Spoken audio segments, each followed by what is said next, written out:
Mesdames et messieurs, bonjour, je suis Vincent Kamini. Heureux de vous retrouver ce matin.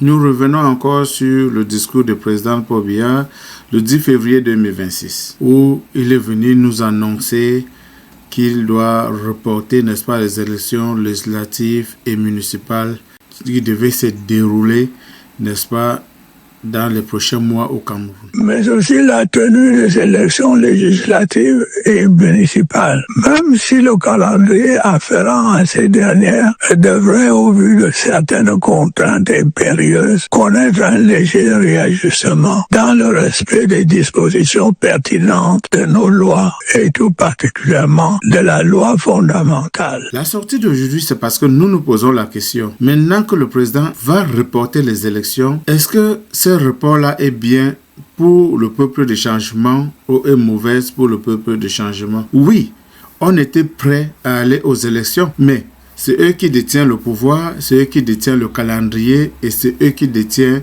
même la loi, c'est eux qui détiennent parce qu'ils manipulent cette loi-là comme bon leur semble, à leur avantage. On va aussi chercher à tirer des avantages de cette annonce qu'il a fait Paul Biya. L'avantage, c'est quoi? Vous savez, chaque année, les inscriptions sur les listes électorales commencent normalement le 1er janvier au 31 août. Même si on sait tous que le 1er janvier, c'est un jour férié. Depuis le début de cette année, nous n'avons même pas pensé à parler ou à inciter, n'est-ce pas, les jeunes Camerounais ou ceux qui n'ont pas pu s'inscrire l'année dernière sur la liste électorale d'aller s'inscrire. Je pense que ce report-là peut nous permettre d'augmenter la masse critique. Ce report-là peut nous permettre d'encore inscrire beaucoup de gens sur les listes électorales en préparation de ces élections. Parce que quel que soit le cas, il y aura un moment où il ne pourra plus, n'est-ce pas, reporter. À un moment ou un autre, il sera obligé de tenir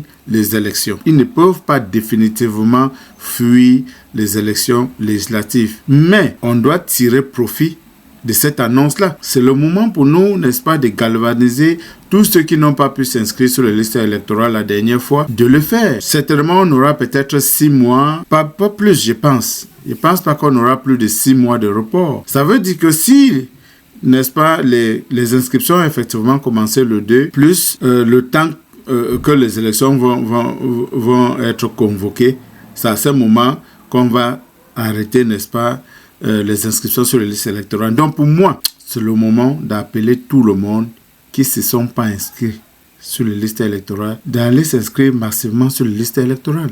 C'est maintenant. Inscrivez-vous massivement sur la liste électorale. Les élections qui vont venir là, c'est une élection ou c'est des élections de proximité. Ça veut dire que comme on a vu le 12 octobre au soir, sur le tableau, on écrivait Chiroma, Chiroma, Chiroma, Chiroma. Et qu'à la fin, ils sont allés tourner ça à leur faveur, ils sont allés voler cette victoire-là. Cette fois-ci, ce n'est pas la même chose.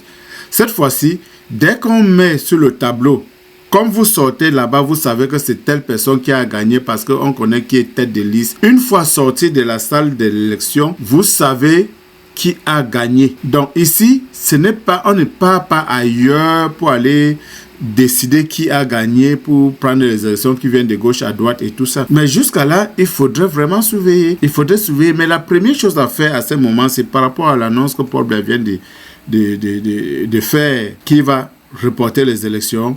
Je pense que c'est le lieu pour tous les Camerounais épris de changement et qui n'étaient pas enregistrés sur les listes électorales d'aller le faire. Paul Biya nous donne encore une autre possibilité de pouvoir encore lui battre cette fois-ci en plate couture. Parce qu'une fois la masse critique augmentée, il n'y aura plus possibilité. Il n'y aura pas possibilité. C'est vrai, il y a eu l'abstention, il y a eu beaucoup d'abstention le 12 octobre. Ça, il faut qu'on se dise la vérité. Il y a eu beaucoup d'abstention. Il y a eu beaucoup d'abstention le 12 octobre. Mais jusqu'à là, on a toujours gagné, même s'ils ont volé la victoire. Mais j'ai dit, on peut faire mieux en faisant quoi? En s'inscrivant massivement sur les listes électorales. Donc, eux pensent qu'ils sont en train de nous faire du mal. Ils pensent peut-être qu'ils vont rester là éternellement. Mais à un moment, la loi va leur donner une limite qu'ils ne peuvent pas franchir. Et c'est à ce moment-là que nous allons entrer en jeu. C'est un autre avantage pour moi. Oui, on était prêt à aller à ces élections. On était prêt à en découdre avec eux. Mais je vous jure que cet report d'élections-là, Si c'est confirmé, parce que Paul Biya a l'art de dire les choses qu'il ne fait jamais, ça peut être un plan de faire à ce que nous, on ne se prépare pas pour les élections et que le moment venu, il décide que bon, il convoque le corps électoral. Ça peut aussi être un plan. Donc, on va rester vigilants. Ceux qui devaient se préparer pour les élections avec les paparazzi, préparez-vous en attendant. Si jamais c'est reporté, c'est pas grave. On va galvaniser tout le monde de s'inscrire sur les listes électorales et on va préparer, n'est-ce pas, l'échéance électorale à venir. Voilà, mesdames et messieurs. Donc, mesdames et messieurs, moi, je pense que cette annonce de M. Paul Biya, c'est un autre avantage. Comme j'ai dit plus haut, on était prêt à partir, mais si on ne peut pas partir, c'est pas mal. Plutôt, galvanisons, n'est-ce pas, tout le monde, pour ceux qui ne sont pas encore inscrits sur les listes électorales, d'aller s'inscrire massivement sur les listes électorales. Le MSA a lancé la dernière fois le recrutement massif des militants. C'est le lieu aussi d'aller s'inscrire, d'aller prendre sa carte de parti. Il faut s'engager. Il ne faudrait plus qu'on ait peur. L'époque là est passée. L'époque de l'école aux écoliers, la politique aux politiciens là est passée. Nos yeux sont ouverts. Le MSC nous a transformés et nous disons merci au MSC. Mesdames et messieurs, merci. Merci. N'oubliez pas de liker, de partager et nous dire en commentaire ce que vous en pensez. Est-ce que vous pensez que c'est un autre avantage ou c'est un autre désavantage? Dites-nous en commentaire ce que vous en pensez. Merci. Très bonne journée à vous. Bye bye. Ciao.